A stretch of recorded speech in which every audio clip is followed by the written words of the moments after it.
just traveling with his daughter, his niece, little younger sister. Like, how do you know if somebody's sex trafficking? What does sex trafficking look like to the naked eye? I don't know. Have you ever seen somebody and you're like, okay, that definitely doesn't look right?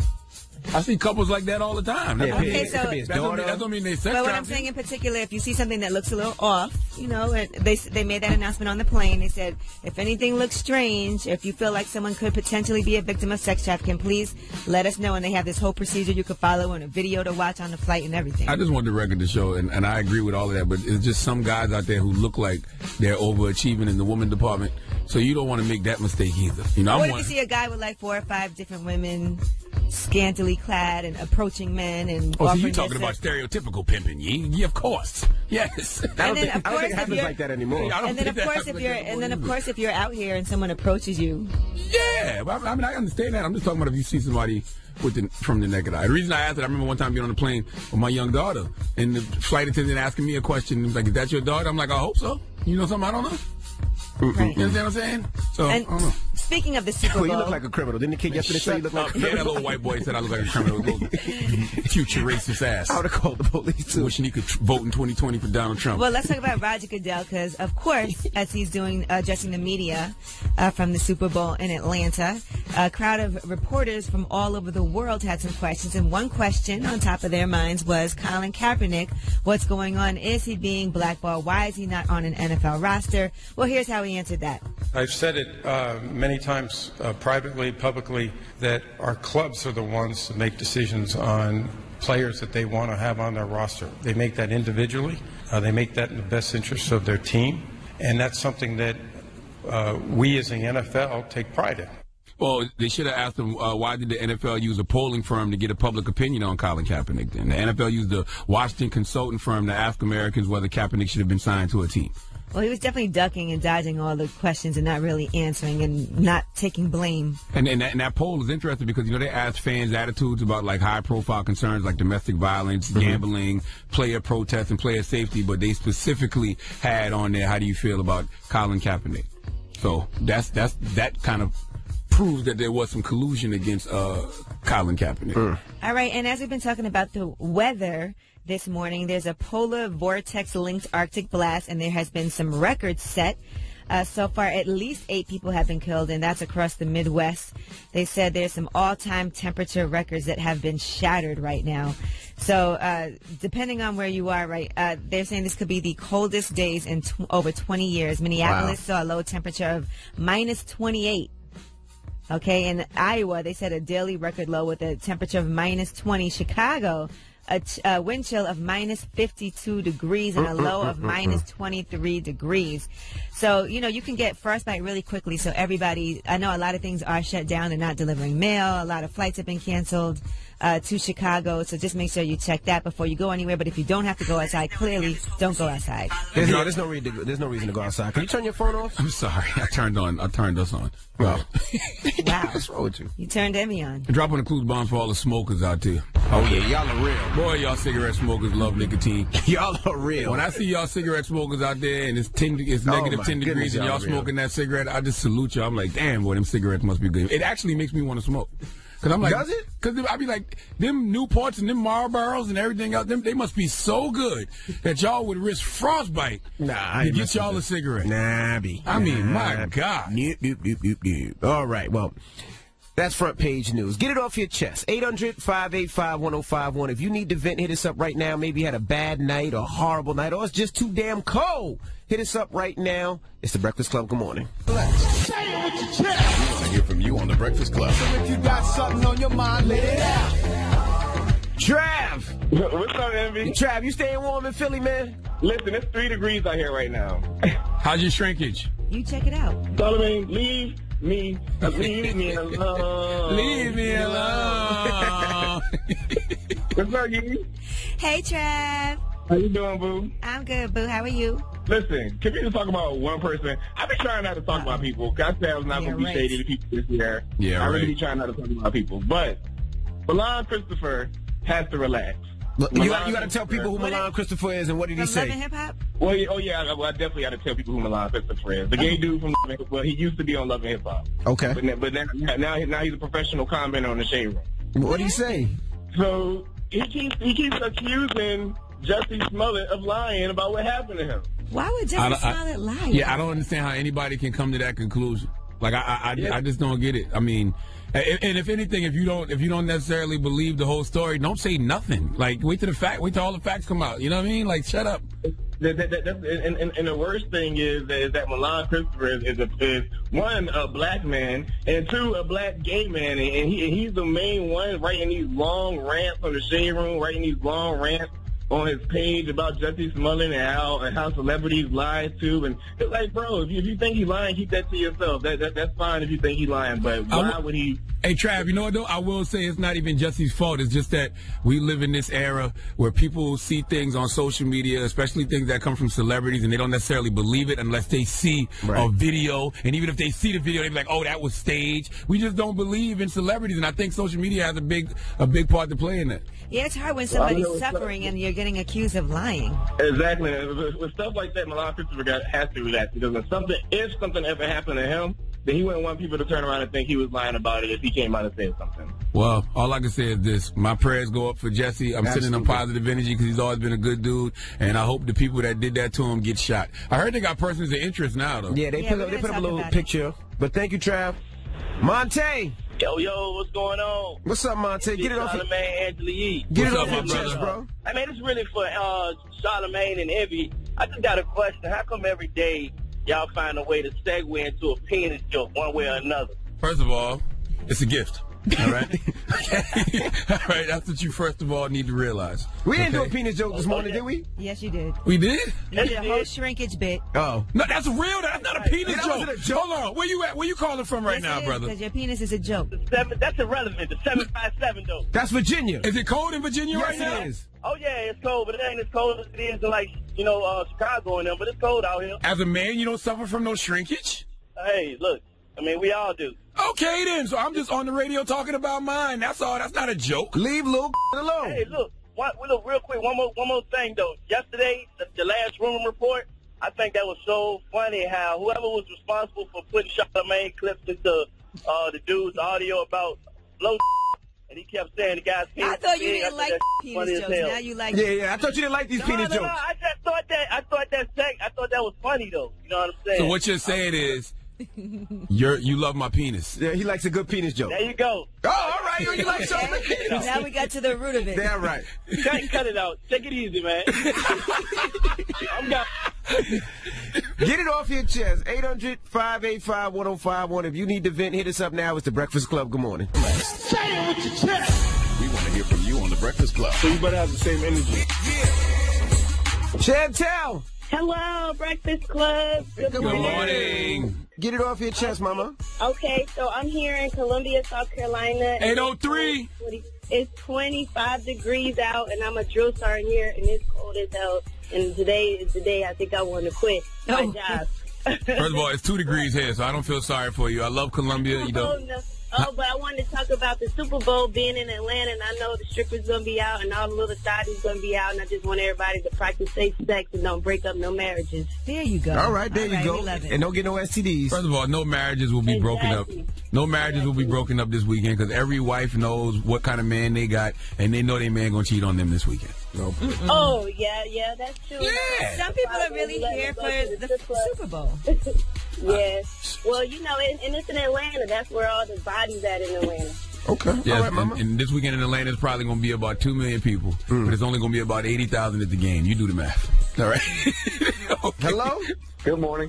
How y'all doing today? Joe, man, what's going on in your life, man? You don't sound too happy, brother. Man, I mean, it could always be worse, right? You right?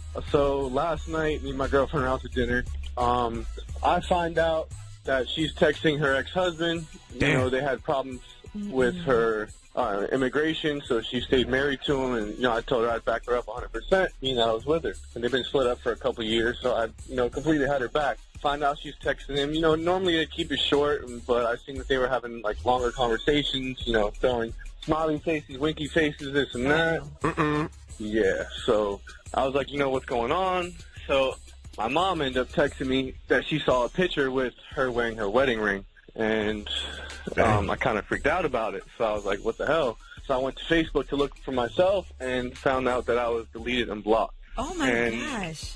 Yeah, she didn't tell me anything, so I asked her about it, and she's completely like, oh, you shouldn't be going through my stuff. It's my personal life. Well, we're together. My life is your life. No, you're not. We're supposed to share everything together and be honest with each other as a relationship. That's what keeps each other together. Honesty and, just talking through shit. Well, excuse my language, but a little hype this morning. But I just want to give everybody a heads up. Don't date no chick that has immigration issues, still married to anybody. Sorry.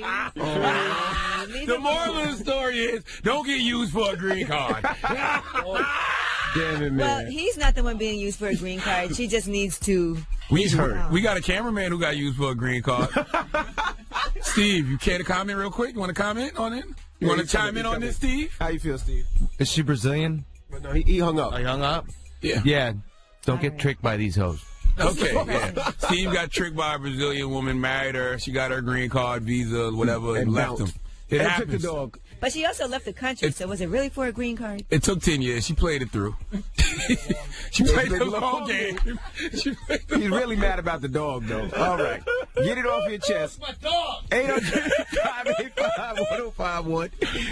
Oh, man. We got rumors on the way? Yes, since we were talking about Jussie Smollett this morning, let's get more into that. We'll give you the details on what they are uncovering from this case where he was viciously attacked. All right. We'll get into that when we come back. Keep it locked. It's The Breakfast Club. Good morning. Morning, everybody. It's DJ NV, Angela Yee, Charlamagne the God. We are The Breakfast Club.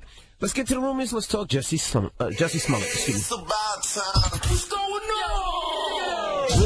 Rumor report. This is the Rumor Report with Angela Yee on The Breakfast Club.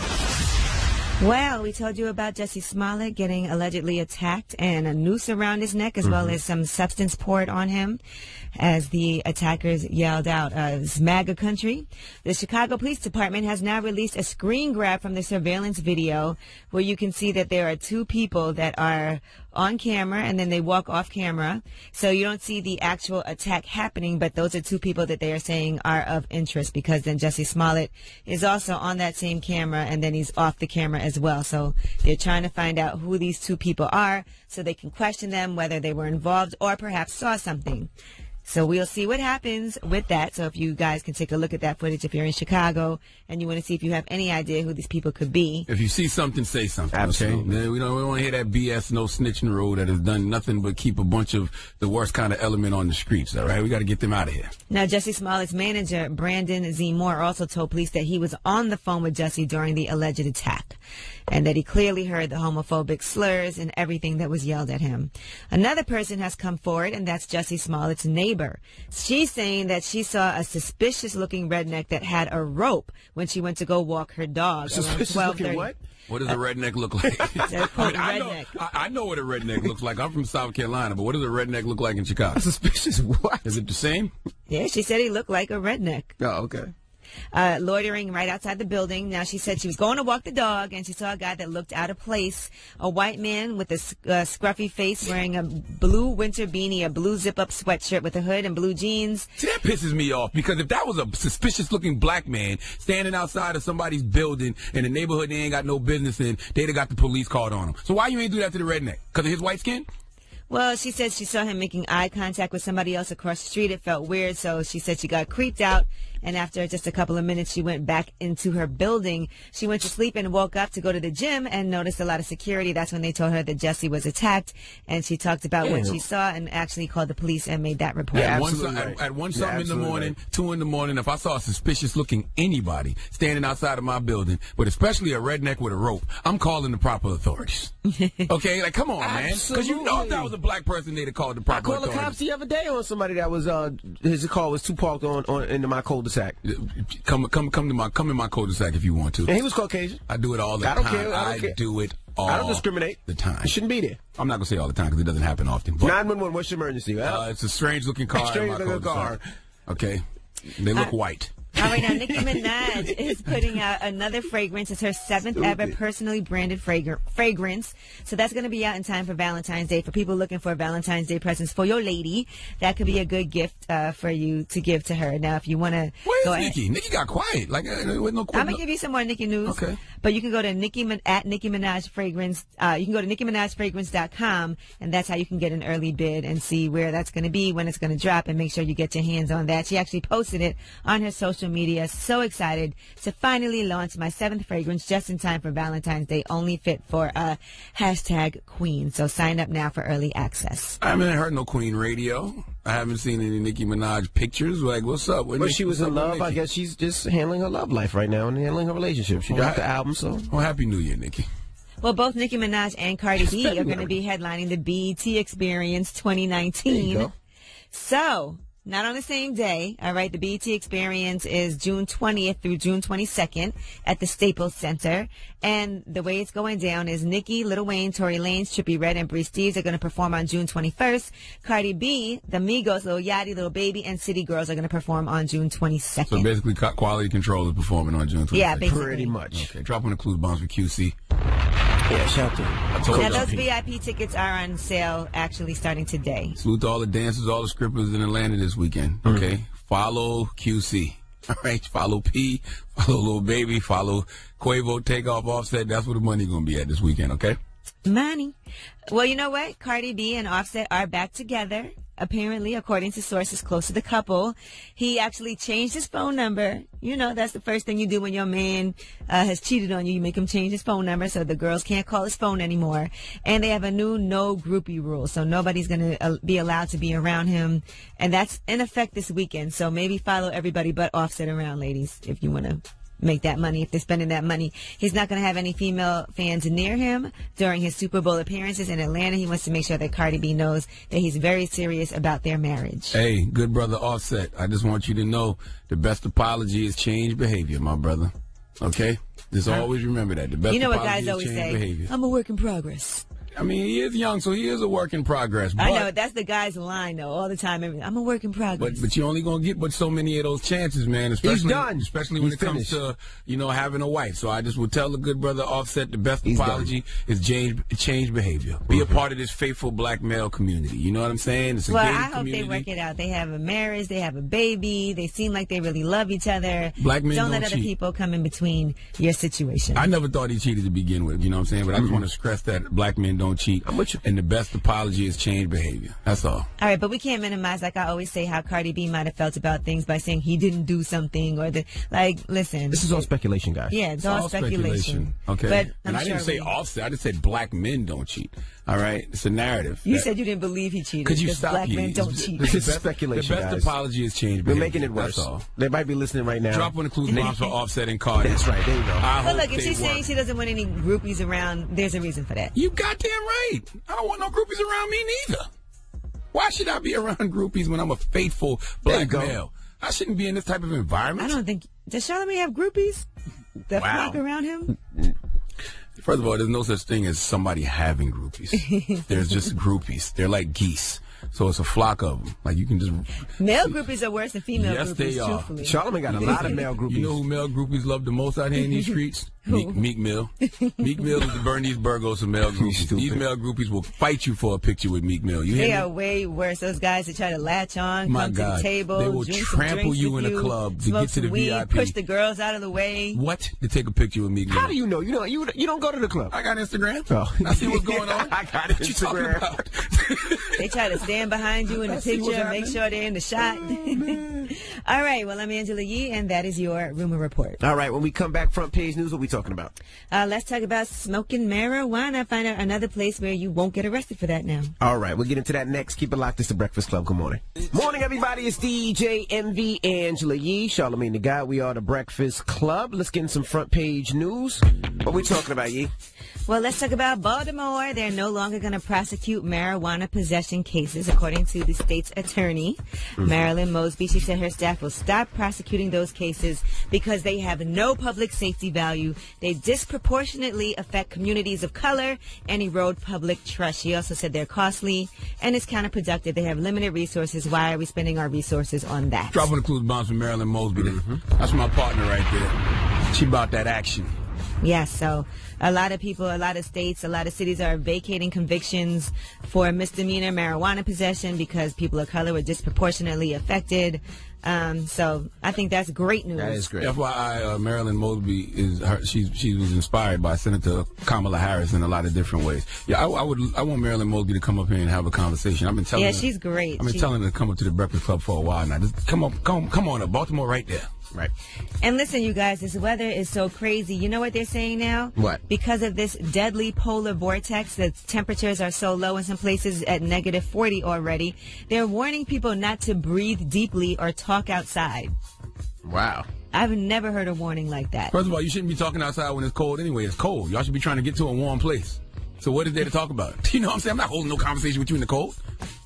Yeah, this is a bad time to argue and get kicked out of your house. And please don't fart when it's negative when it's negative degree weather. Yeah. Okay? Because first of all, I don't fart in my clothes at all. But when you fart, the fart freezes and people can see it in your pants, especially if you're wearing black pants. That is true. So if it's cold outside and you have to fart, you're going to pull your pants down? No, I'm going to go in the bathroom and get to a warm place and do what I always do. Because pull my pants down and fart. It's not good to hold your farts in. I don't fart in my clothes. I don't know what to tell you. We know. All right, now let's talk about Roger Goodell. He was asked about Colin Kaepernick and why Colin Kaepernick is not on an NFL roster. I'm out here in Atlanta. It's Super Bowl weekend coming up. And he was addressing the media live from the Super Bowl in Atlanta. There were all these reporters from all over the world, and some NFL owners were there as well. Now, here's how Roger Goodell answered that question. I've said it many times privately, publicly, that our clubs are the ones that make decisions on players that they want to have on their roster. They make that individually. They make that in the best interest of their team. And that's something that we as the NFL take pride in.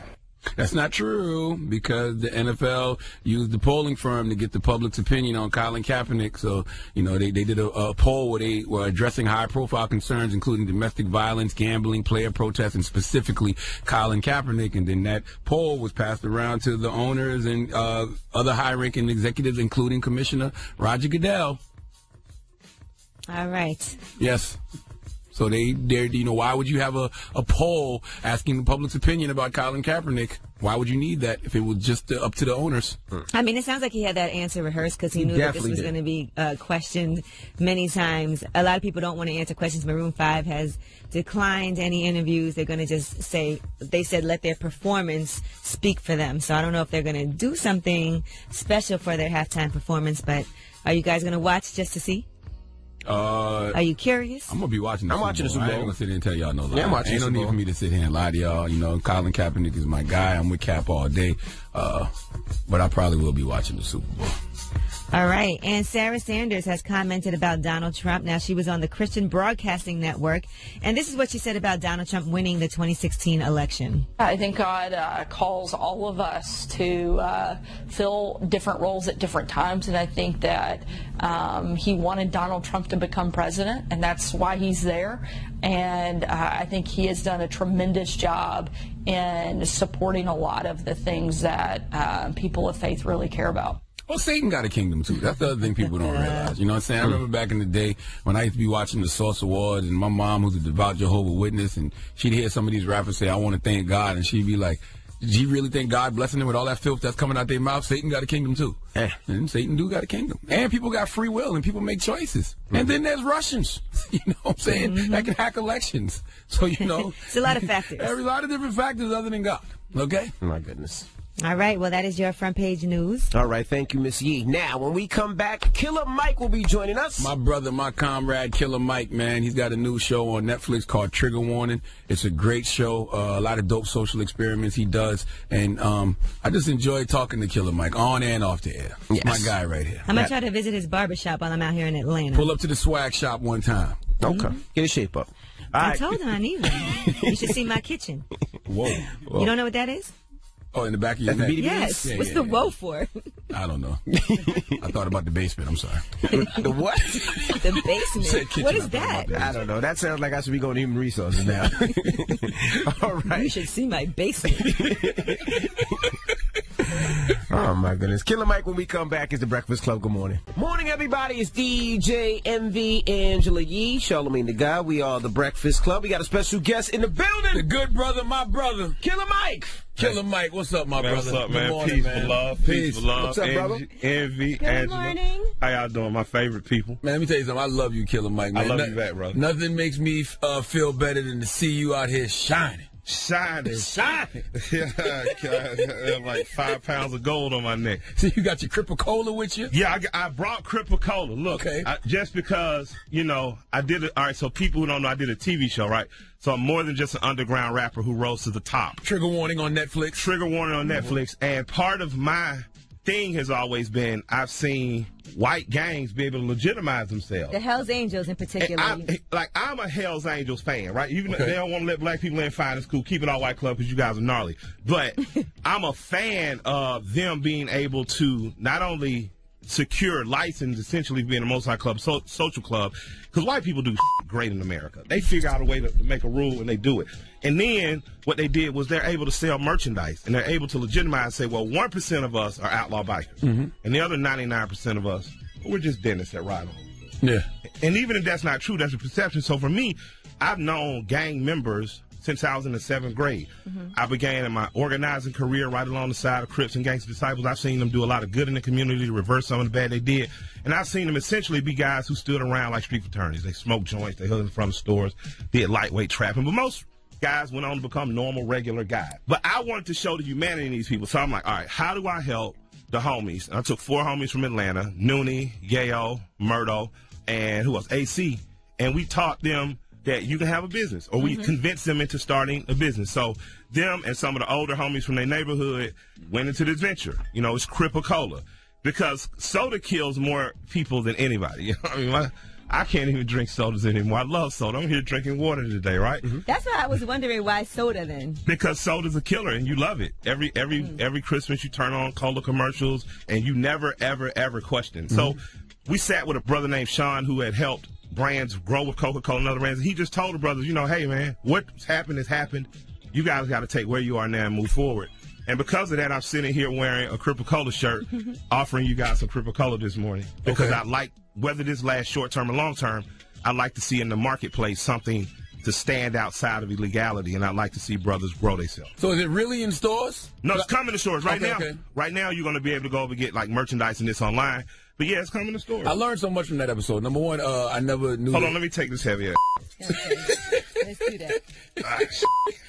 See, that's just so you young know I ain't up. Now that my old man ego is out the way. We know you got it. That sounded hell. You just broke the table. Why a soda company? Because I mean, you know, I own a soda company, and soda is very difficult. It's $1 billion business, but it's very hard to get through. When Coca-Cola, Pepsi, CNC Cola, like it's very difficult. So why soda? Or they already have a brand in the network. The Crips have built a brand over the last 50 years that's infallible. You know, kids know, like when Levi's.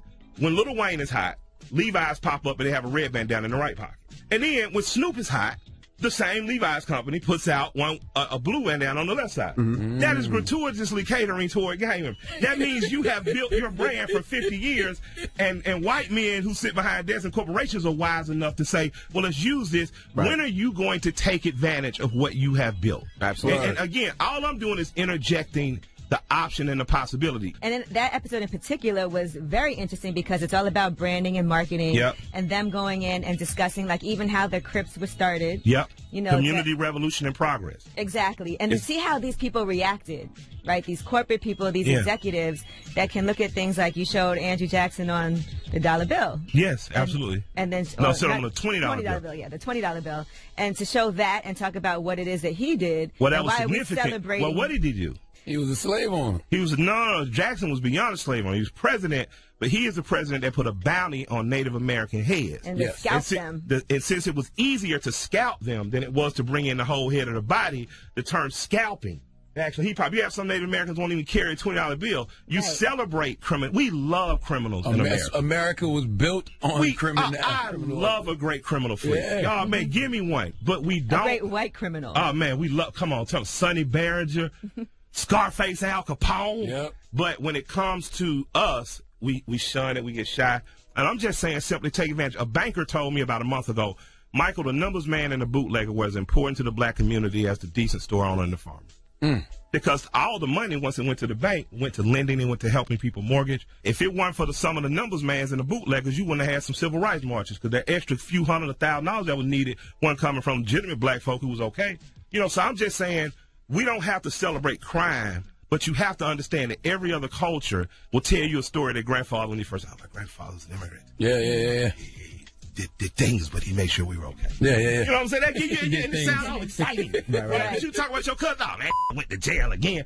And they were trying to make sure we was okay. Yeah. So for me, I'm just saying, by any means necessary truly means by any means necessary. Why don't we support each other more? You know, Charlamagne and I was talking behind the scenes earlier, and it was like without people sometimes it's almost difficult to show them something because right away they're like, nah, that doesn't work, or nah, I can't do that, or nah, that's not going to happen. And I feel like that's a problem in our community. I don't think that's a problem. I see more people cooperating and working together and attempting to. I think that's the narrative that gets told and that kind of keeps us separate. But you come to places like Atlanta, New York, man, I see us working together. What I would like to get rid of is the perception that we don't do a good job. Because when other things and other places and other people treat us bad, we make noise about it. If corrected, we forgive, and sometimes not even if not corrected, we forgive, and we continue to support.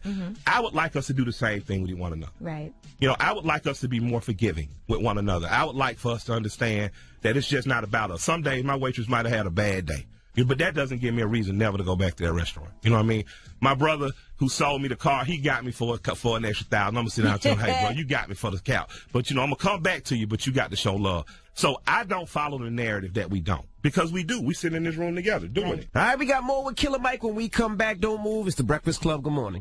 Morning, everybody. It's DJ Envy, Angela Yee, Charlamagne the Guy. We are the Breakfast Club. We have Killer Mike in the building. Charlamagne? I want to ask you about your queen, man, because as a black man that's married to a black woman. A black man married to, unlike some of my critics. I love that. I got to use that. What did you think of Nick Cannon's comments that white women are looked at as a success? You got those? White women are looked at as success because in America, we see a white woman, I couldn't have you. My daddy couldn't have you. My granddaddy couldn't have you. So now, if I play for the NBA, I want them all. That's what they think. I think that's an old school mentality. We talk about changing narratives. I don't think that narrative is the same anymore. What do you think? I think as individuals, some cats is insecure, and you look at the way they move, it shows. You know what I mean? Some dudes still do feel like that. Right. You know what I mean? You can see it. You know, my thing, though, is Dr. John Henry Clark talked about, we're sending our boy off to college. We're sending you to go to get knowledge to come back to make this community better. We're not sending you to go court a white woman and bring a white woman back. And that's hard to hear when everything should be fair and equitable, right? But if I was a Jewish parent who was married to the faith and the culture, and I said that to my child, even though my child might get angry, I wouldn't get frowned upon. Because I'm only trying to keep my ethnicity and my culture alive. It's a 10,000-year-old religion. Like, I can't let you break that because you want to have fun. We somehow feel like a black parent saying that, because I got told, don't bring no white girl to my house. And not because my grandparents hated white people, just culturally they wanted us to stay attached. Now, who you love is who you love, and I can't, and that's fine. But if you get Tiger Wooded, don't look for sympathy from me. I'm going to laugh at your chump black ass. You know what I mean? Because you married a babysitter who looked like a soap opera star, and you cheated with a bunch of Hooters hoes. So, you know, I don't have no affection for you when it go up. I'm just saying, I've seen, for me, when I look at Real Housewives of Beverly Hills, they husband get in trouble, them hoes gone. Nene stuck by grade. I can't believe you watch Real Housewives of Beverly Hills. Let me tell you something. I watch all Real Housewives. Real Housewives of Panama. You know what I'm saying? Nene, hey man, for real. Like, hey man. But you don't get like an Angela Yee, whose mom is black and her daddy Chinese. I'm not saying you don't get that. I'm not saying that's not great for 90s videos. What I'm saying is Angela Yee just identified as black. That's a different mentality from we all should be treated fair. The world should. The world should be a lot of things. And I feel the same way. We was having this conversation. It's not prejudice. I have a preference. I would love for my daughters to bring home a black man, especially because of the dismantling of the black family that has happened historically. Oh, man. But does it feel weird when you send your kids to school and there are barely any black kids? Who's on me? Well, my kid go to public. My kid go to school with negros. Well, no, I know Charlamagne and Envy, their kids are black, but they go to school around all white kids. And so kind of like, where are they meeting other black people? Well, they meet other black people at home. They meet other black people amongst their friends, amongst our family. And, like, it brings me great joy to see my 10-year-old doing her own research on Nelson Mandela. She's doing her own research on Harriet Tubman. She got enough play aunties and real aunties to keep her Because I remember, for myself growing up, I went to public school, right, in Brooklyn, in Flatbush, until 6th grade. And then I went to private school in 7th grade. And my school is in the news right now because of how racist it is there. And I left in 9th grade because I was like, this is too racist. I can't take it anymore. There wasn't enough black people, and they didn't understand what it was. I was living in a black neighborhood, going to a school far away, you know, at the end of Brooklyn, all white people, and then coming back home, and it was minority to majority program. It was very difficult for me just because of the way they would talk about black people. They would write things like N-words, go home, in the locker room. And yeah. They didn't write N-word, they wrote nigger. I like everybody to say that word, too, when you go home tonight by yourself, like, because the Jefferson said it, and all the fans, like, the word is nigger. What's an ER, not an A? Yeah, it's kind of like, stop. Like, did anybody seen that clip with Nikki Giovanni? Yeah. Yes. So you guys seen that. What did you know? Did you see the long one or just a short one? Short one. What she said? It was the same one. It was the same one. Yeah, she said you go to work. She said you go to work. You lie to that cracker. Yeah. Why you think she was so empowered to say that word? Because they were self-reliant. They had their own communities. We weren't that far to segregation, so the black community was still one that was a whole. They didn't have to goddamn go copy and apply to nobody. They didn't have to say N-word. The word is good. We co-opted that word for the betterment of good, and we can say it, and you ain't gonna say no silly shit, the N-word. If my wife chooses to say bitch, that's her choice as a woman because she's endured what it takes. When Dick Gregory said it too many times around her, she said, you said that again, I'm going to push your old ass down. And guess what he told her? He said, well, you ain't no bitch. She said, try me. And he never said bitch around her again. You get what I'm saying? I tell people all the time, my wife's sister, God bless, let me tell my sister-in-law, I'm sorry, sister-in-law, I love you. I was talking about us sending our children to suburban schools. And I think I offended my sister-in-law, but I love her. I'm so sorry for it. Brilliant little boy. Go to a white school, you know, you get some of the riff sometimes, but what I like to tell black people is I honestly, in my heart of hearts, Angela, feel like in places that are hostile toward black people, you should not send your children to school with white children till they're 13 years old. I went to a school named the Collier Heights Elementary School. You guys Google the Collier Heights. It's a nationally recognized neighborhood that was black people gentrified this neighborhood from poor white people. This school was a great school because rich black people lived in my neighborhood too. So I was able to afford a great education. I then went on to Frederick Douglass High School. Frederick Douglass was the greatest abolitionist of the 19th century, most photographed person of the 19th century. So I go to Frederick Douglass High School. Our rival is Benjamin E. Mays High School, former president of Morehouse College. We also have George Washington Carver High School. President King and Martin Luther King also went to Booker T. Washington High School. So 70% of the schools in Atlanta named for black educators and emancipators. I don't care if I was a C student. I had a sense of pride that most black children didn't have because they were not in a circle of pride. The community was black. My teachers were black. They taught me some imaginary group of white kids I was competing with out there in the suburbs, and we had to do better, so they gave me purpose. So by the time I met white children, I was an equal. Right. You can't tell me my skin looked like poo. Word up. Well, your skin looked like bird poo. What you talking about, lying? You know what I mean? Like, I was already prepared. But what I wasn't was unconfident. And I'm just saying to areas where we hostile at. That's a tough one, though. No, that's not a tough one. I'm going to tell you why. Why? Because, right, I'm from a place, Queens Village, where we had the first metal detectors on high schools, right? So my parents made the option of not putting me in that high school, my zone school, which was Andrew Jackson, and put me in a school called St. Francis Prep, right? St. Francis Prep, I had to take 3-4 buses to get to school, but the education was way better than the education that was at Andrew Jackson. Not only was the education better, it gave me better opportunities by putting that school on my application. It gave me an advantage of most students, not just black students, white students, Asian students, all those students. So they gave me that opportunity coming from Queens Village, coming from Queens. So for my kids, who I have 5, I have my daughter in a private school who goes probably one of the top private schools in New Jersey, but she's already taking college courses on top of her what she does. It's no longer 30, 40 kids per class. It's 8 kids per class, and her education is like no other.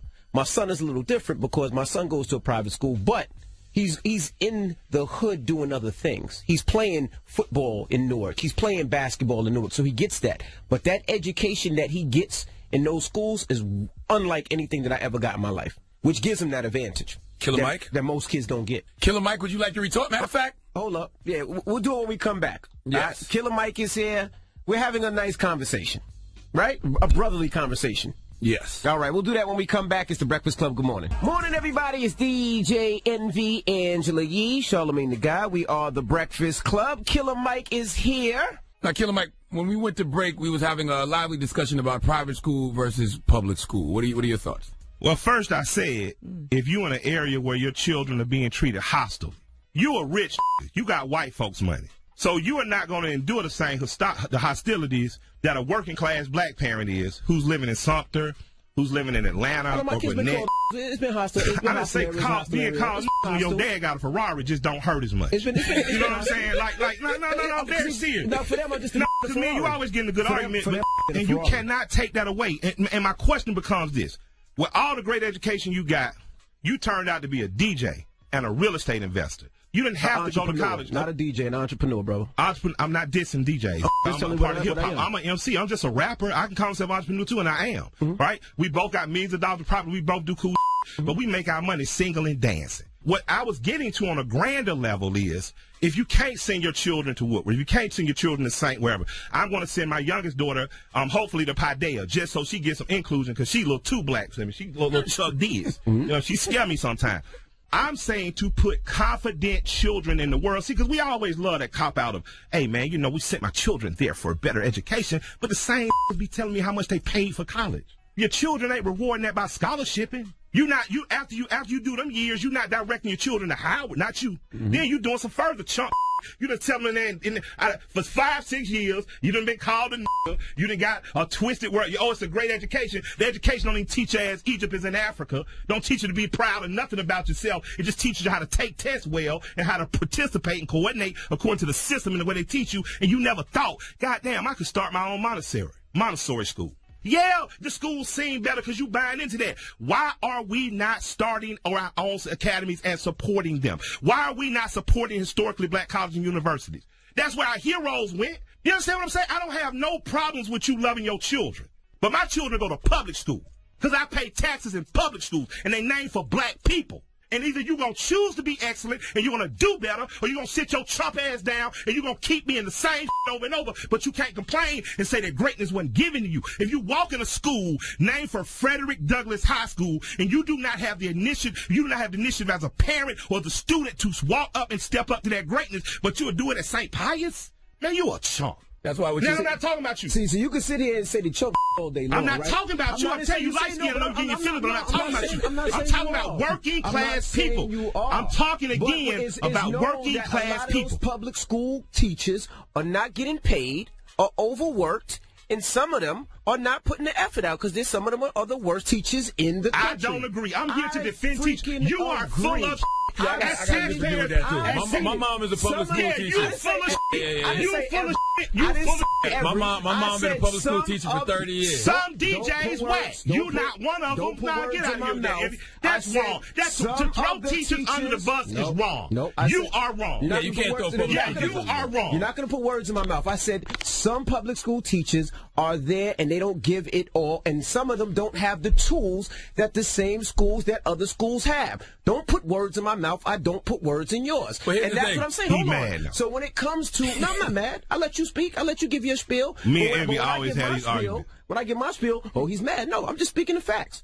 What I'm saying is, in spite of all the education you got, your dream and your pursuit and your belief in the kid that you met when you told the story about meeting Clue, that's what brought you here. What brought you here is your own self-invention, your own curiosity, your own mind. In the school, that's what it should be. I'm not sending my youngest daughter potentially to Paideia because it's a white school. I'm sending her because they actually go outside. And they think art is important as science. You get what I'm saying? Now, if that's the argument you're saying to me, that's fine. But if you're going to simply tell me there's a great business curriculum there, I'm going to retort to say, at George Washington Carver High School in Atlanta, they have a dry cleaning program. They have a T-shirt printing program. They have auto mechanics. I learned aviation. I learned how to fly and aviation mechanics at George High School. So my question just becomes, what are we allowing public schools to be, now that we've had our mandatory light-skinned, dark-skinned argument? What are we going, because you still pay taxes publicly, what are we going to do to ensure the children of the working class get what our children have? The confidence that they need to be successful. See, and that ain't taught in school. And see, this is the thing. If you got the right kind of teachers. Yeah, if you got the right kind of teachers. But most of that pride and that confidence is instilled at home. See what you said, and what I'm trying to explain is, what you said is they teach aviation, they teach, mechanics, they teach nursing, and they teach great jobs. But in these other schools, they teach you how to be billionaires. How many of those kids are going to go on to be mechanics, millionaires? A lot of them. Yeah. A lot of them are turning to be billionaires. Give me a solid number. I don't know percentages. Because most people are not going. Let me tell most people something. Out there in the real world with the fantasy that they're ever going to get to where this much gold, and most people are not going to be millionaires. They're learning how to be millionaires. Y'all can't talk over each other. Most people. Yeah, that's you being rude to a guest, Envy. Most people are not going to be millionaires. So what I'm saying is most schools are going to teach you to take a test. I'm just simply saying maybe public schools should be more reflective of the private schools that rich people like Envy and others send their children to. See, I'm never saying that you loving your children, if you can afford to, sending your children to private school ain't something. But we must stop the mentality that is better than what you already have. I feel what you're saying. What you have is enough. What you have, if you have genuine curiosity and the encouragement to do better, it's enough. You're going to be one who makes. And for the record, Envy and Killer Mike are not arguing. They are intensely engaging and sharing ideas. Absolutely. And I love that. How do we turn into an episode of Trigger Warning? But see, the only... I want to I just want to... And since I brought the whole school thing up, I just want to say the reason I was saying that was because, you know, I begged my parents to take me out of private school. That's all I was saying. And I did get to leave in 9th grade because I couldn't take it. But they did send me back my senior year just because I was messing up. So you it was ratchet with your hood rat friend. Yeah, I was. Yeah. But it was just difficult for me, like being around, you know, coming from an environment where all I knew, I didn't even know any white people except a couple of my teachers until I went to private school. And then I went to private school and it was a hostile environment for me. So I did end up leaving and coming back. And so I understand the point of it was where I was from in my neighborhood. It's not like we have money. Like no one was coming to my house. None of those white kids were allowed to come there. That's just what it was for me. So I got out of there, you know, went to public school, shout out to Columbia High School, and then ended up going back. See, the whole goal and what I'm trying to say is we have to do more than just your normal stuff. And that's why I do the seminar stuff, and that's why I try to teach these kids about, and that's why I push so much my cars, my jewelry, and everything, because, see, what most kids see, and even what I seen as a kid was, you see the local drug dealers, and you think you want to be them. And what I try to teach these kids is, and try to show these kids is, you can have just as much as that drug dealer or more. And more. You don't have to rap. You don't have to play basketball. You don't have to sell drugs. There's so many different things that you can do. And that's why I really try. That's why even when you said DJ and I said entrepreneurs, because I want these kids to know that you ain't got to do music, but you can still have a love for music. Man, I love us. You know what I mean? And I love what you guys bring to the culture. We're saying the same thing. Right. We just, you know, he took a little personal on private school. But I love private school. My daughter be there next year. But I love Envy. I want you to know that I love you. I love you. Y'all are saying the exact same thing. Right. You just from a beige perspective, he from a dark-skinned perspective. I just want to say one thing, and this is what I want to do. I love you. I love you back. My G. You know, and this is the thing that we got to teach these kids. I told my son, I want you to be whatever you want to be. Right? Yeah. If you want to be a garbage man, that's fine. Sanitation worker. Sanitation worker. I said, but we're going to do it differently. Yeah. We're going to see how we're going to own 3 trucks and you own a company. And that's what I want to teach our kids. That's what I want to teach our minorities. Think outside of that. Proudest moment of my last 2 months, Pony Boy, my 16-year-old. He used to want to play football. He was a good football player. Some health stuff caused him not to be able to play. I said, man, so what you want to do? And he says, honestly, man, I don't want to go to college. I want to get right into figuring out a trade, building, something. He said, because I see what you and my Montu are doing with real estate. Right. And honestly, man, I just want to get rich. Right. Fast as I possibly. And I felt so good because at his age, I was selling cocaine. That's no place for a child to be. I don't want that for our children. And the only way that happens is if we start to be raising confident children. Well, Killer Mike, I love you. I love you, my brother. I just want to say this, though, before we leave. Oh, Lord. Tell him you love him. Mike just motivated me, and I just want to say. He'll never want to tell me he loves him. No, I'm doing a seminar in Atlantic City, and I want 25 students to come. I'll pay for you. I'll pay for anything that you need to go to Atlantic City. I'll pay for it. You just got to have some good grades. Public school students. No, CBA. That shows me that they doing good, that they working. CBA. I work with you. I ain't say no A+. CBA. They got to show me that they going to school. Go light skin a lot of different ways on y'all. Talk about credit. Talk about good grades. Talk about 2-parent household. Talking that light skin. Them D kids might need it. I try to do something nice. I said them D kids might need that. If they going to school, that's right. I got them. I 25 kids. I'll pay for it. C students included. C students and C students. Because I graduated from night school. I was a C student, so I didn't go to college. I love you. And they gave me an opportunity when I was 18. You were like Kevin Hart. I'm not paying for you to go though, but I'm just saying. 25. Just email breakfastclubam@gmail.com. The first 25 people, I will pay for you to go to the seminar because I want you guys to learn. Well, I sincerely love and respect you. Love you, Killer Mike. All right, love you. Killer Mike, I love you, my brother. Thank you. Finally, for the I'm gonna come by the we got barbershop Envy's when I first get to beige Atlanta. rage of the year. Nick, you know to add the beige rage of the year. It took me to bring it out. It's so big. All right. We got to do a whole compilation of these scenes of Envy getting passionate. I can think of 6 instances off the top of my head. It is the Breakfast Club and Killer Mike. Thank you, Killer Mike. I love you. Peace. And Killer Envy. All right, morning, everybody. It's DJ MV, Angela Yee, Charlamagne the Guy. We are the Breakfast Club. Shout to Killer Mike for joining us this morning. My man, Yes. Killer Mike, go watch. Everybody's calm? Well, you know, Yeah, Killer Mike is good. Envy got triggered. You know, but that's why Killer Mike is the host of a show called Trigger Warning on Netflix. He knows how to trigger people. And, you know, Killer Mike and I speak about real estate all the time, and we have these conversations, but we all have the same goal, that's to educate the youth and educate our But community. neither one of y'all were wrong. You know what I'm saying? Just had two different opinions. That's all. And you're not against public school. No. And Killer Mike's not against private school. Killer Mike was just simply saying that there are some public schools that are just as good as private schools, and you were saying that some private schools are great because of the curriculum that they have, and it has nothing to do with, you know, wanting to keep your kids away from Negroes. Correct. That's all. All right, well, let's get to these rumors. Let's talk Cardi B. It's time. She's spilling the tea. This is the Rumor Report with Angela Yee on the Breakfast Club. Well, since we're talking about Killer Mike and his Netflix show, let's talk about another Netflix show that's coming soon. Now, Cardi B got emotional when she was discussing the show that's going to be coming out in the fall, Rhythm and Flow. She went on social media after a day on set and got emotional talking about cutting some of the contestants loose. Now, the show is going to have several rappers on there that are going to judge these artists that are trying to make it big. Cardi B's on there, T.I., Chance the Rapper. And here's what Cardi B had to say about her original goal as far as doing the show and what she feels like now. Today has been one of the hardest days in filming. And, you know, when I did this show, you know, I was in it for the buddy. Like, you know what I'm saying? But I can't believe I'm getting so emotional of this show. And, you know, the connection that we build in with the contestants, it's very hard. And I just want to say I'm proud of everybody. I'm so sad. Like, y'all gotta get stuff up. Yeah, because you got to think Cardi was an artist who was on the come up, so she understands, you know, what it means to be on the grind and finally get that break. So she's watching all of these kids trying to get the same thing. So of course you're gonna have some type of emotional connection with them. And when you got to send them home, that's got to be heartbreaking. And it's hard when you have all these talented artists and you don't want to send any of them home, but you have to pick and choose and make those decisions. And you know it's heartbreaking for them to get sent home. Yes, I can't wait to see the show. You got to be a real cold-hearted person to like be a judge on that show. Right. Oh, that'd be perfect for you. You know what? You're right. You're right. When you're right, you're right. You're right. That would be good for me. But I have empathy now. My therapist is teaching me. Get a little better. Get a little better. Yeah. I hope You're so, work in man. progress. All right, well, let's see what you have to say about this. Let's talk about Tekashi 6ix9ine. Now, 3 of his associates just got federal indictments, according to law enforcement sources. And they are saying that Tekashi actually told on one of them for the Chief Keef shooting.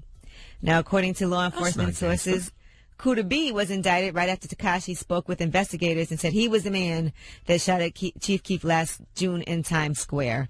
According to these sources, he was allegedly paid $10,000 to shoot Chief Keef, and that's what's happening. So right now, Kuda B has not been apprehended. He's not in custody yet.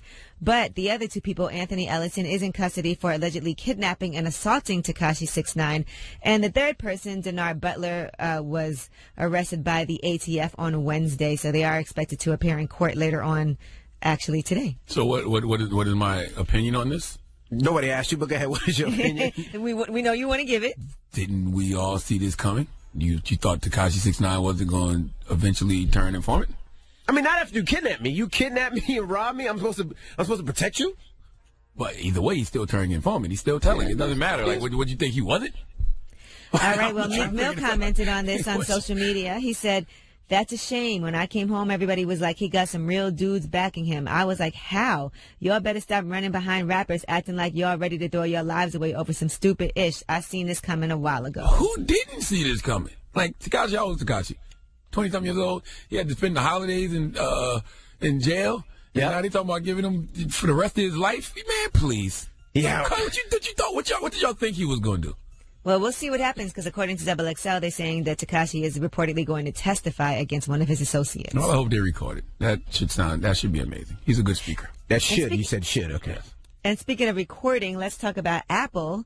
Now, a Houston attorney is suing Apple because of that FaceTime bug. Remember I was telling you how you could eavesdrop on people's conversations? All you have to do, and they got rid of that whole group FaceTime, was call that person on FaceTime and then while that phone was ringing, actually put yourself on the call too. Well, now they're saying, according to attorney Larry Williams II, the glitch caused his iPhone to listen in while he was taking sworn testimony during a client deposition. So now he's suing because it intrudes on the privacy of one's most intimate conversations without consent in that lawsuit. We'll see what happens. All right. Well, I'm Angela Yee, and that is your rumor report. We trending, guys. We trending. Why? Killer Mike? Killer Mike. Is Envy trending? I don't have Twitter no more. What's the trend? We trending.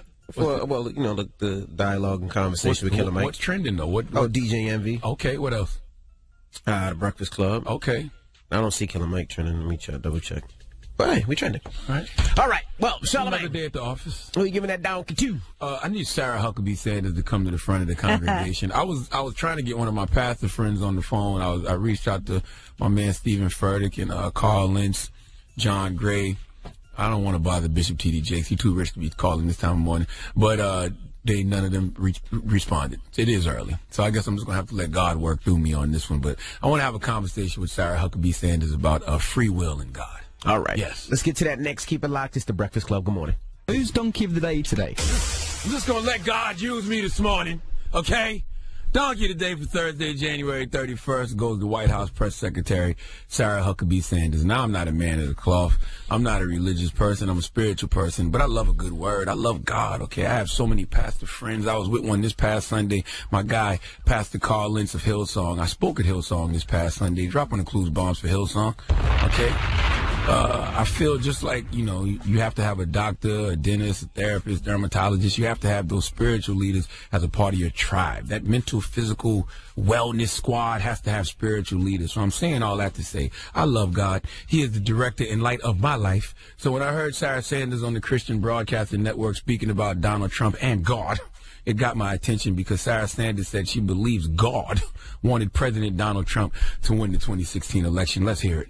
I think God calls all of us to fill different roles at different times, and I think that he wanted Donald Trump to become president, and that's why he's there. And I think he has done a tremendous job in supporting a lot of the things that people of faith really care about. You know, we live in a world that is marred by sin, so difficulties and disappointments are bound to cross our path. It just happens. All right. This is why we ask God for discernment, so we can begin to understand why God allowed something to occur. I feel that God gave us free will. And when you have free will, you make choices. Sometimes you submit to the God in you. Sometimes you submit to the devil in you. Either way, it's your choice. So even though it's all God, everything, a person can still submit their will to Satan and make poor choices. Now, when you make poor choices, when you submit your will to the devil, God can redeem the situation and bring benefits to your life as a result of the suffering you are enduring because of your, keyword, your poor choices. That's why I feel people give credit to God for the bad things that occur. That's what Sarah Sanders is doing by saying God wanted Donald Trump to be president. I don't believe that. I believe human beings in America made a choice. And now that the choice has been made, we are forced to view this bad thing as a good thing in disguise because this is a discipline that most of us who are spiritually mature have. Now, Sarah, if there's any confusion about what I'm saying, then I need you to know that God told me to tell you that he had absolutely nothing to do with the outcome of America's election. All right, America made a choice, and so did the Russians. None of those people consulted God about a damn thing. All right, he told me to tell you that, Sarah Sanders, just like that. Nobody on Team Trump consulted with God about a devil damn thing. Now, is God in this equation? Of course he is, because he uses situations like this to help us understand more about Jesus. All right, Jesus showed us the right way to respond to suffering. Now, let me be clear. I don't believe in white Jesus. All right, but the story of white Jesus is a good one. Okay, you can learn from the story of white Jesus because he showed us the right way to respond to suffering. Because like I said, it's ways for God to turn this bad thing, all right, this bad thing that you see. It's a way for God to turn this bad thing into a good thing. See, God could be using this Donald Trump situation to produce humility in America.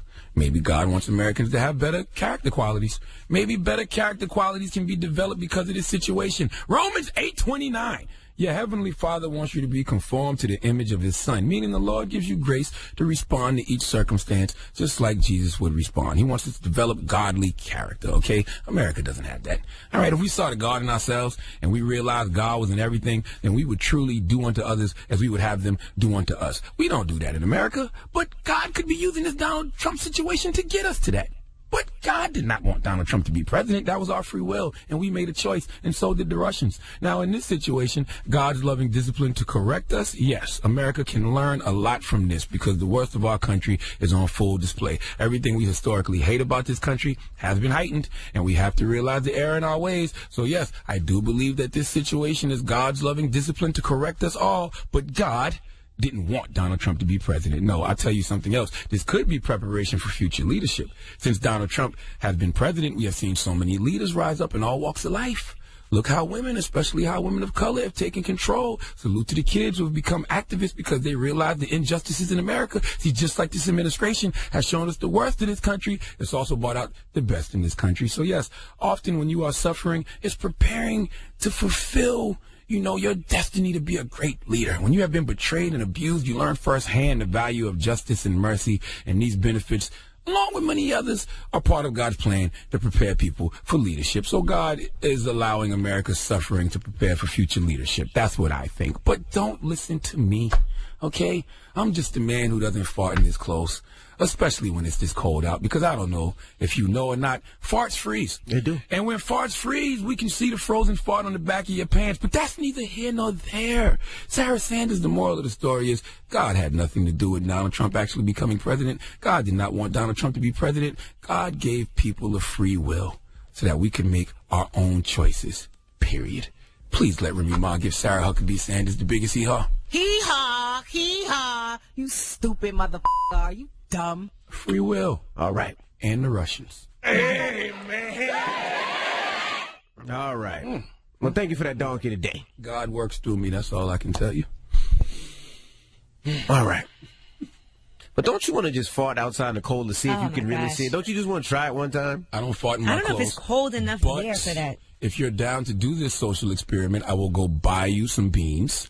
What makes you gassy, Envy? Milk products. Cheese.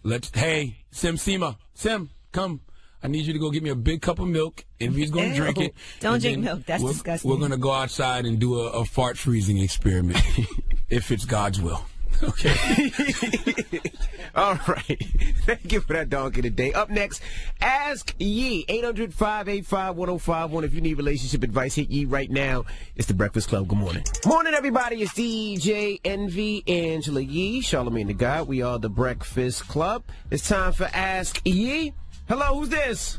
Layla from Georgia. Hey, Layla from Georgia. What's your question for Yeezy? I want to know if I should follow my gut feeling about my husband possibly cheating and confront him, or if I should just let it be because he is taking care of home. Woo, girl, Layla. Now, tell me why you have this gut feeling. You know, we have these gut feelings. It's just, I've been with him for years. We have kids, so the things that he do when he's not around, and I'm nosy. They say don't go looking for things. You might find things you don't want to see. So I caught some text messages. He brushed it off. It was nothing, but my gut feeling is still there. What were the text messages that he brushed off that was nothing? Girl, you really want to know? Yes, I really want to know. Well, one of them said that they missed him and they couldn't wait for him to come back. Okay. Clearly talking about prayer service. This is disgusting. Go ahead, Layla. What else? Come on. They were praying. One of them said, you want me to relive this, Jesus. No, if this is clear that you can't brush off something that bothers you, so tell me what it is. What did it say? One of them said that they loved the way that, he did certain things. Okay, and how did he respond? Well, he said it was nothing, and it was just that, and... Okay, so Layla, first let's come to terms with the fact that it's not a gut feeling that he was cheating. He did cheat. You don't know what she ate, Yee. Ask her what she ate first. Layla. Could be gas. Layla. Yes. Come to terms with this yourself. Your husband did cheat on you, right? Okay. It's not just a feeling. You've seen the evidence. That was just that one time. Stop dating white men, Layla. Feeling there may be more. He's not black, Yee. And now, Layla, did he admit... Shut up, Charlamagne. Did he admit that he was wrong? Did he acknowledge that he cheated? Yes, which is why I feel like I don't know if I should continue to... if I should just leave it alone or if I should just... What is he doing differently now to show you that he's not cheating? He's paying more attention to me. He's being around more. But I don't know if it's because I don't have full trust in him completely. And and Layla, honestly, it's very hard to build that trust back up again. It takes forever for someone to earn your trust and only a second for someone to destroy that. And now he has to rebuild that trust. But I do feel like if you have any questions or concerns or any feelings, you definitely need to communicate that to him. Okay, thank you. And if you don't know what's going on, you don't have to accuse him of things, but you have to let him know how you feel. Because if you feel this way as a man that wants to be with you, he should want you to feel better and ask you, what is it that you need me to do for us to get past this? He needs to work on this with you. You can't work on this by yourself. That makes sense. Yee, can you find out if her husband is Caucasian? He's black. He's not black. How do you know he's black? He's Caucasian. Layla, is he a black man? Yes, he's African American. Then I don't believe you. Charlamagne thinks that black men don't cheat, but that's not true. I don't think. I know. Well, he cheated and he admitted it. Never heard of it. it. And look, and I hate that you had to find this out, but clearly you knew something was going on and your instincts kicked in, and we got to trust ourselves and our instincts. But I do believe if you want things to get better, you can't just suffer alone. You have to talk to him about it, and he has to be willing to understand that he has to do whatever it takes for you to feel comfortable. Thank you. That does make sense. All right, Layla, I hope everything works out for you. But open your mouth and speak up when you feel like things aren't right. Thank you so much. And yes, Charlamagne, black man does cheat. Hey! My goodness. I'm going to get that on a T-shirt, Layla. Yes, black man does cheat. What is this? They don't. They does. I'm getting that T-shirt. They does don't. My God. They does don't. They does don't. They does don't. All right. Ask Yee. 800-585-1051. If you need relationship advice, call her now. It's The Breakfast Club. Good morning. Morning, everybody. It's DJ Envy, Angela Yee, Charlamagne the God. We are The Breakfast Club. We're in the middle of Ask Yee. Hello, who's this? Hey, this is Jonathan. What's up, Jonathan?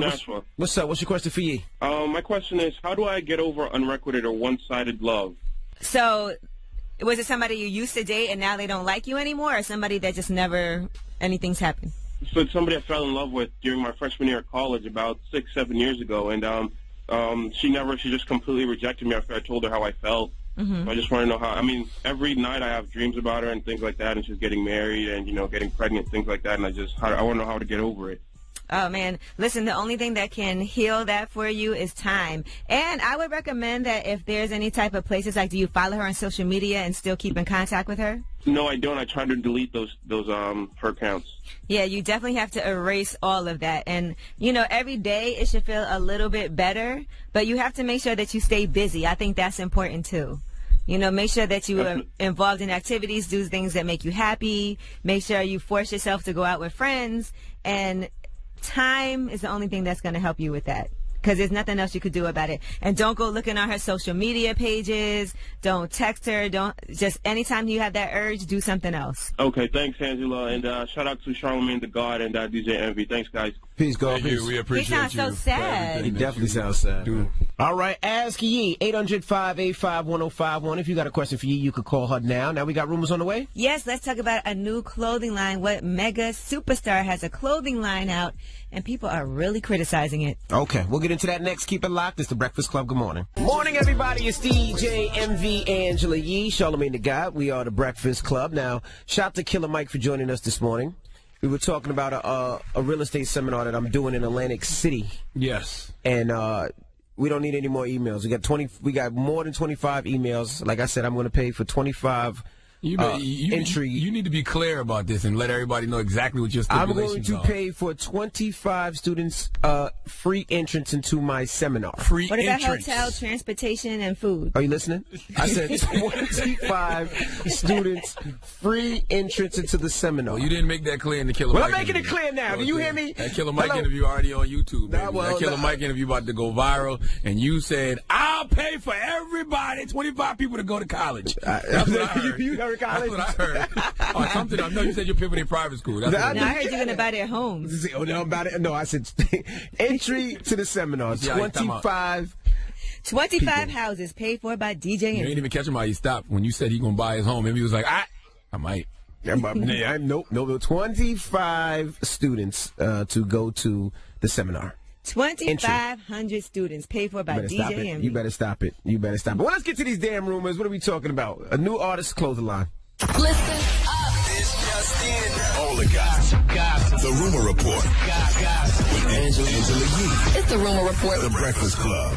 Well, Justin Bieber has put out his own clothing line. It's called Drew House. It's casual wear. Now, the most cheapest item is $48. The most expensive is $148. He has a bunch of corduroy pieces, T-shirts, and things like that. It's pretty much basics, but a lot of people are saying it reminds them of Yeezy's fashions. If you have Revolt TV, you can see what those clothes look like. What do you think? Yeah. Damn. I mean, that bum look is in, though. Yeah, we call it basics. Like that, I guess it's whatever. The basic broke bum look is in. I mean, just be as regular as possible, I guess. It's cool.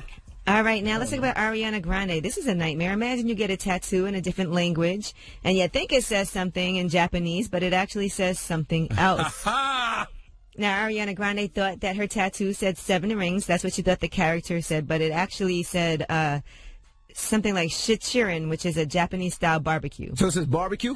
That's funny. It says barbecue. What's it called? Shichirin? I don't even know what, but it's a barbecue thing. Barbecue. So she wanted 7 rings, but she got barbecue grill. Yeah, so Damn it, it didn't work out. That's why you got to make sure. She left out a character that should have gone in between the two of them, so that's what the problem was. That's everybody's fear, though. I mean, a lot of y'all walking around with Chinese letters on your arms and don't know what what the hell they say. Yeah. You think it says something, you go, they probably laughing at you. Exactly. All right, Drake went to McDonald's and ended up tipping 2 employees $10,000 each in cash. So they don't have to pay taxes on that, right? I mean, you just told on them. Cash, yeah. Yeah, they got to pay taxes. Hell yeah. I mean, You here's do? the thing. For a tip? Well, yeah. Are you sure? No. That is a great deed, but I can find a way to hate on it. How? I'd be like, yeah, I mean, 10 grand, but he the 6th god, so he should have gave him $6 grand a piece just to stay on brand. He gave him 10 grand a piece. It doesn't matter. You should have gave him $6 grand a piece. They to would stay rather on brand. have He's the 10,000 a 6th piece, god. trust me. $6 grand from the 6th god. You a hater. Okay? And by the way, they work at McDonald's, so they appreciate that $6,000 tip regardless. Okay? Anybody would appreciate a $6,000 tip. But 10,000 $10,000 they appreciate more. Yeah. All right. You remember Now, that. Lil Wayne is suing his lawyers. He says they've been robbing him, and now he wants $20 million. His lawyer, Ronald Sweeney, who has repped him from 2005 until 2018, was getting 10% of every deal that he helped close. Now, the standard is 5%, so that's already an issue right there. In addition to that, he actually hired an outside firm to help with the litigation with cash money over the Carter 5 deal, and that firm got 23% of the cash money settlement and 15% of the Universal Music Group settlement, and Ron Sweeney still got 10% of what he negotiated for Wayne as well. So that is robbery. They basically took damn near half his money. Well, the 23% is if the law firm was fighting for the last couple of years, he probably made a deal instead of paying them out the pocket to give him a percentage of whatever was made. That happens all the time. Usually it's more than that. Usually it's 33% when these law firms fight for you. So well, I guess it's 23% because Ron Sweeney was still getting 10% on top of that. But now on top, yeah. Well, there you go. There it goes. Lil Wayne is a whole legend, but he got to go down in history as one of the worst businessmen of all time. I mean, my God, who doesn't rob from Lil Wayne? It seems like they just say he's just like, okay.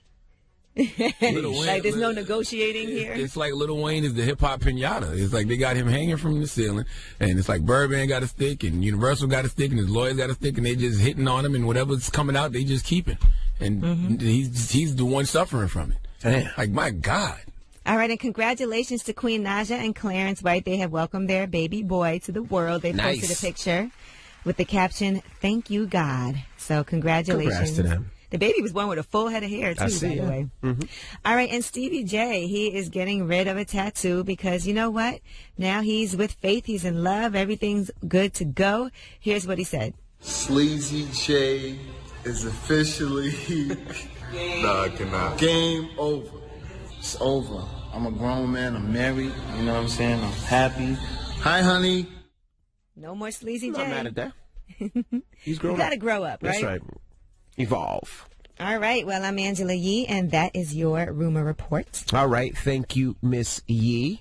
Now, up next is the People's Choice Mix. Revolt will see you guys on Monday, on Tuesday or Monday? Oh, tomorrow. Yeah, tomorrow's You'll be Friday. back Friday. All right, we'll see you tomorrow. Everybody else, the People's Choice Mix is up next. Get off. Let me know what you want to hear. 800-585-1051. It's The Breakfast Club. Good morning.